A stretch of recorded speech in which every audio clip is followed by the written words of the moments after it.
पिछले वीडियो में हमने क्लास 12th NCERT मैथमेटिक्स का एक्सरसाइज 7.1 कंप्लीट कर लिया था और आज से हम लोग एक्सरसाइज 7.2 तो 7.2 एक्सरसाइज को स्टार्ट करने से पहले हम ये देखेंगे कि हमें आगे के चैप्टर्स में, आगे के एक्सरसाइज में इंटीग्रेशन जो सॉल्व करेंगे वो 3 मेथड से सॉल्व करेंगे।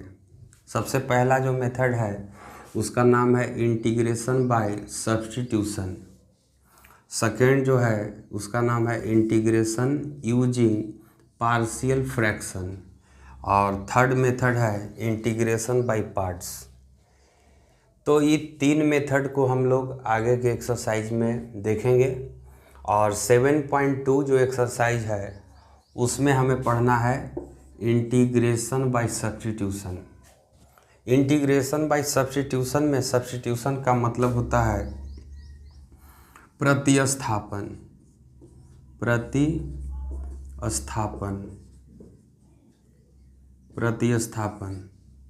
प्रतिस्थापन का मतलब क्या होता है, जैसे आइए क्वेश्चन के माध्यम से समझते हैं। हम लोग इंटीग्रेशन बाय सब्स्टिट्यूशन का यूज कैसे करेंगे। तो सपोज कीजिए कि एक फंक्शन है 2x by 1 plus x square और इस function 2x by 1 plus x square का यदि हमसे इंटीग्रेशन पूछा जाए कि इसका इंटीग्रल बताइए, तो इस फंक्शन को देख करके लग रहा होगा आपको कि अभी तक जितना हम लोग इंटीग्रेशन पढ़े हैं 7.1 तक, उस बेसिस पर इसको बनाया नहीं जा सकता है। तो सब्स्टिट्यूशन में क्या करना है कि ये जो x का फंक्शन है 2x by 1 plus x square, ये जो x का जो फंक्शन अभी आपको दिख रहा है, इसको हम लोग दूसरे वेरिएबल के फंक्शन में कन्वर्ट कर देंगे, मतलब प्रतिस्थापित कर देंगे, जिसके कारण से इसको बोलते हैं इंटीग्रेशन बाय सब्स्टिट्यूशन। अब कैसे करेंगे इसको आपको देखना होगा। जैसे इसमें हम लोग ये जो 1 प्लस एक्स स्क्वायर है उसको कोई दूसरा वेरिएबल, जैसे हम मान के चल रहे हैं t मान लिए। अब हम इस इक्वेशन को यदि दोनों तरफ डिफरेंशिएट करें, differentiate with respect to x, तो हो जाएगा 1 का हो जाएगा 0 और प्लस एक्स स्क्वायर का डिफरेंशिएशन 2x और t का डिफरेंशिएशन हो जाएगा dt बटा dx। तो इस तरह से यहाँ पे हो जाएगा 2x बराबर dt बाई dx। इस तरह से यदि dx को हम इधर लेके आएंगे तो हो जाएगा 2x dx बराबर dt। और इसके हेल्प से इसी इंटीग्रेशन को हम अब लिख सकते हैं, इंटीग्रेशन ऑफ 2x dx को हम लिख सकते हैं 2x dx को यहाँ से हम लिख सकते हैं dt। क्या है ये 2x dx को क्या लिख सकते हैं dt, और बाई 1 प्लस एक्स स्क्वायर को हम लिख सकते हैं t। तो इससे क्या फ़ायदा हुआ, इससे ये फ़ायदा हुआ कि जो ये फंक्शन हमें पहले इंटीग्रेबल नहीं लग रहा था कि इसका इंटीग्रेशन करना थोड़ा सा डिफ़िकल्ट है। अब इस फंक्शन को हम देख रहे हैं तो 1/t का इंटीग्रेशन हो जाएगा यहाँ पे log t। जिस प्रकार से 1/x का इंटीग्रेशन होता है log x, तो उसी तरह से 1/t का हो जाएगा log t और एक इंटीग्रल कांस्टेंट प्लस c। तो इस तरह से फाइनल आंसर हम लिख सकते हैं log, और t जो है t का वैल्यू हम लोग फिर वापस रख देंगे यहाँ से, t का मतलब कि 1 प्लस एक्स स्क्वायर और प्लस c। तो इस तरह से हम लोग इंटीग्रेशन किए, लेकिन इस इंटीग्रेशन को करने के लिए हम यहाँ पे जो मेथड यूज़ किए हैं सब्स्टिट्यूशन। सब्स्टिट्यूशन का मतलब हुआ कि इस x के फंक्शन को किसी दूसरे वेरिएबल के फंक्शन से सब्स्टिट्यूट कर दिए, और सब्स्टिट्यूट इसलिए किए ताकि ये इंटीग्रेबल हो जाए। और एक चीज़ और यहाँ पे बात है कि इस एक्सरसाइज 7.2 को सॉल्व करने के लिए हम यहाँ पे देख पा रहे हैं कि इंटीग्रेशन करने के लिए हमें डिफरेंशिएशन की ज़रूरत पड़ेगा। मतलब कि डिफरेंशिएशन का बेसिक जो नॉलेज है वो हमें होना चाहिए। यदि डिफरेंशिएशन का नॉलेज यदि हमें अभी नहीं रहता तो हम यहाँ से ये वाला कैलकुलेशन नहीं कर पाते, और इस तरह से ये क्वेश्चन हमसे नहीं सॉल्व हो पाता। तो इसलिए एक्सरसाइज 7.2 को सॉल्व करने से पहले हमें डिफरेंशिएशन का थोड़ा सा प्रैक्टिस कर लेना है, और उसके बाद हम लोग चलिए क्वेश्चन नंबर 1 से अब स्टार्ट करते हैं। क्वेश्चन नंबर 1 अभी हम लोग एग्जाम्पल में इसको सॉल्व किए, तो आइए अब हम लोग क्वेश्चन नंबर 2 को देखते हैं। क्वेश्चन नंबर 2 है कि log x का स्क्वायर है बाई x है। तो सबसे बड़ा इसमें प्रॉब्लम ही होता है, थोड़ा सा सोचना पड़ता है इसमें कि log x है और x है। तो log x और x में हम इसमें किसको t माने, इसमें इस तरह से आपको उस टर्म को t मानना होगा कि उसका डिफरेंशिएशन इसी फंक्शन में कहीं हो। तो इस तरह से यदि log x को यदि हम t माने तो इसका डिफरेंशिएशन यदि हम करेंगे तो log x का डिफरेंशिएशन होता है 1/x।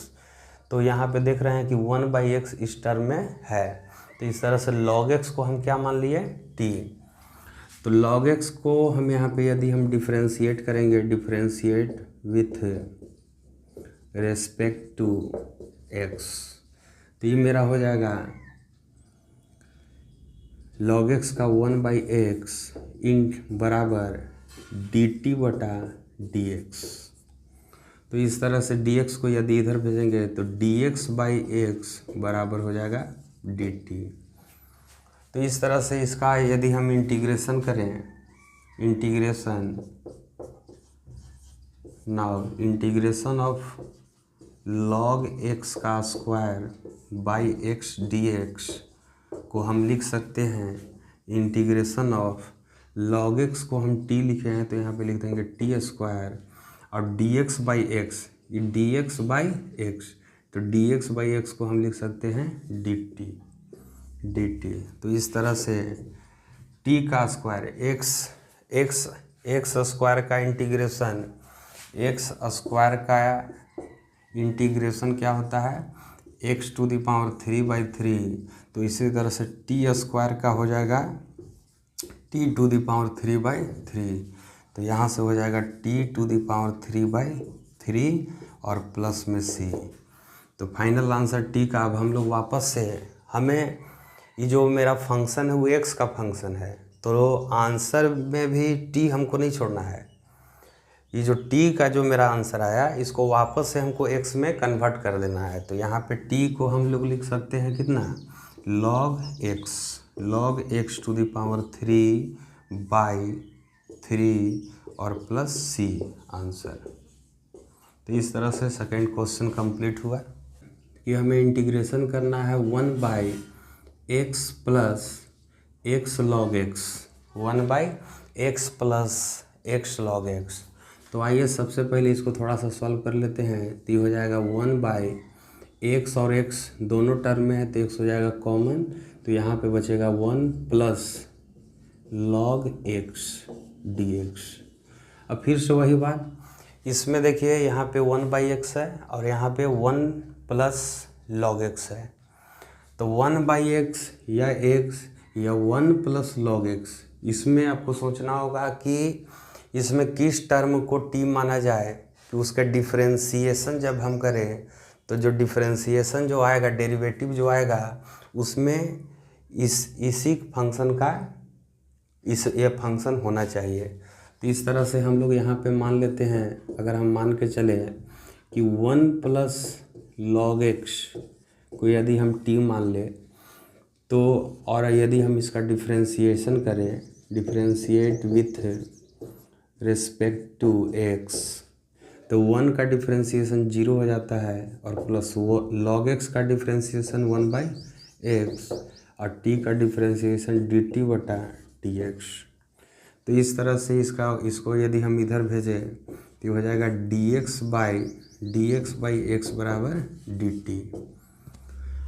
तो यहाँ पर हम लोग लिख सकते हैं अब जो ये जो मेरा इंटीग्रल है इसको हम देखिए यहाँ पे कैसे लिखेंगे, इंटीग्रेशन का इंटीग्रेशन साइन लगा दीजिए और 1/x dx, 1/, नीचे क्या है डिवाइड में है तो 1/x dx, 1/x dx को हम क्या लिख सकते हैं dt, और by 1 plus log x, 1 plus log x को हम क्या लिख सकते हैं t।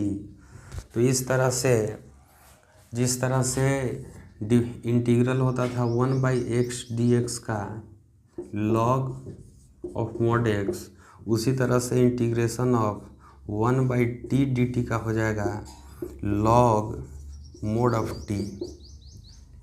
तो यहाँ से हो जाएगा log mod of t, log mod of t plus c। तो फाइनल आंसर यदि हम x के टर्म में लिखें तो ये हो जाएगा आंसर log t का हम लोग लिख सकते हैं, t का value 1 plus log x, 1 plus log x और प्लस c।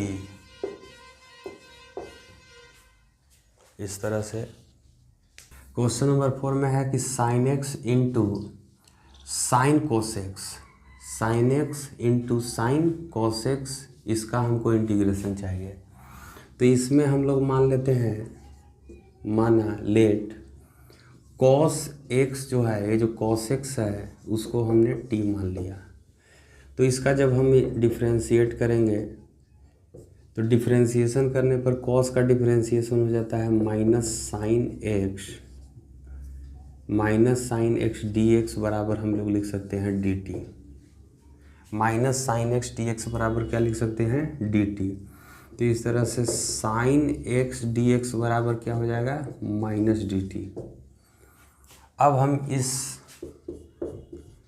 इंटीग्रल को कन्वर्ट करेंगे टी में। तो यहाँ पे हम लोग इंटीग्रेशन का साइन लगाएं, फिर साइन एक्स, ये जो साइन एक्स है, अब यहाँ से जो डी एक्स है, ये दोनों के बदले में हम लिख पाएंगे minus D T. Sine x D x, sine x D x को हम क्या लिख सकते हैं माइनस डी टी। तो माइनस को भेज देते हैं आगे और डी टी को लिख देते हैं, चलिए यहाँ पे लिख दिए। अब इस तरह से साइन को लिखेंगे साइन और कॉस को लिख देंगे, कॉस को लिख देंगे टी, कॉस को लिख देंगे टी। तो इस तरह से मेरा जो है सब्स्टिट्यूट हो गया एक्स का फंक्शन टी में। कैसे किए फिर से एक बार देखिए, साइन एक्स डी एक्स, तो साइन एक्स डी एक्स ये दोनों के बदले में हमने क्या लिख दिया माइनस डी टी इससे, और साइन कोस एक्स को हम लिख दिए साइन और कॉस एक्स को लिख दिया क्या टी। तो इस तरह से मेरा बन गया minus sine T D T. तो इसका क्या हो जाता है, साइन का इंटीग्रेशन हम लोग लिखवाए थे माइनस कॉस टी और प्लस में सी। तो इस तरह से यहाँ पे माइनस माइनस हो जाएगा प्लस कॉस टी और प्लस सी, और यहाँ पे हो जाएगा कॉस और टी का value cos x plus c answer.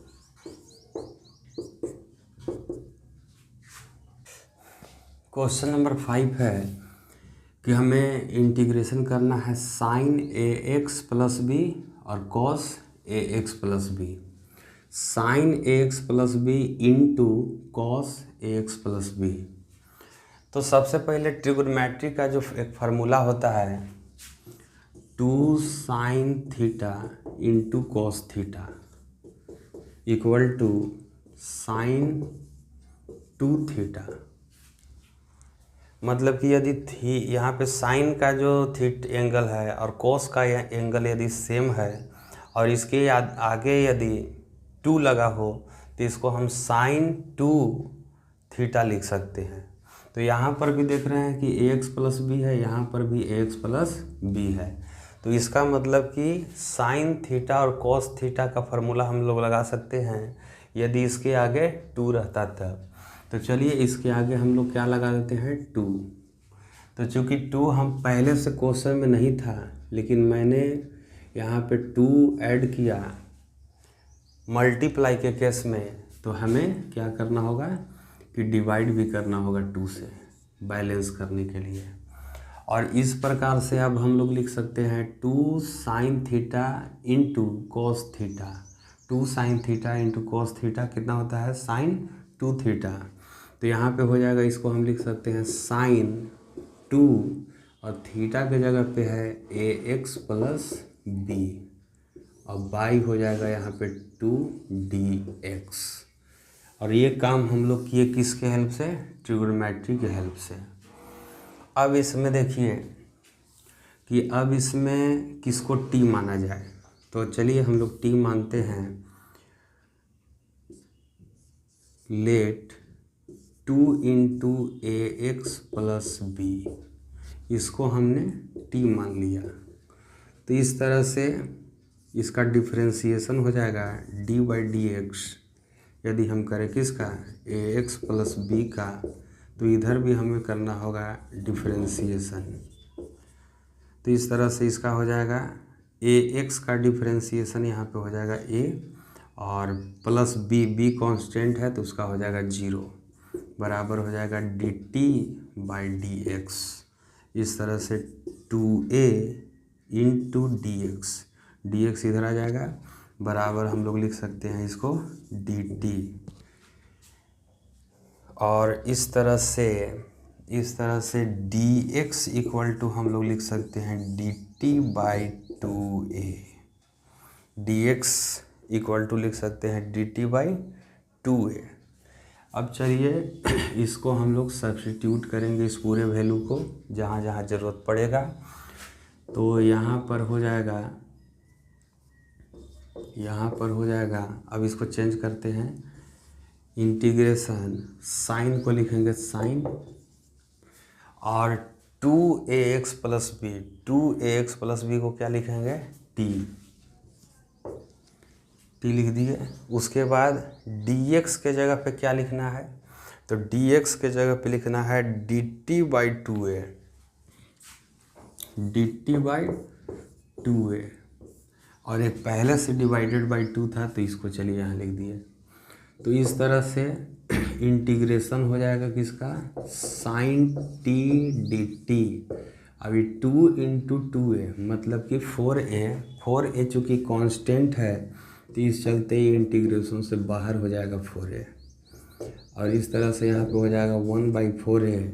और साइन t का इंटीग्रेशन होता है जिस तरह से साइन x का इंटीग्रेशन हो जाता है माइनस कॉस एक्स, उसी तरह से साइन t का हो जाएगा माइनस कॉस t और प्लस c। तो यहाँ पे हो जाएगा 1/4a और माइनस कॉस और t का वैल्यू हम लोग यहाँ से लिख देंगे, t का वैल्यू 2ax प्लस b और प्लस c आंसर।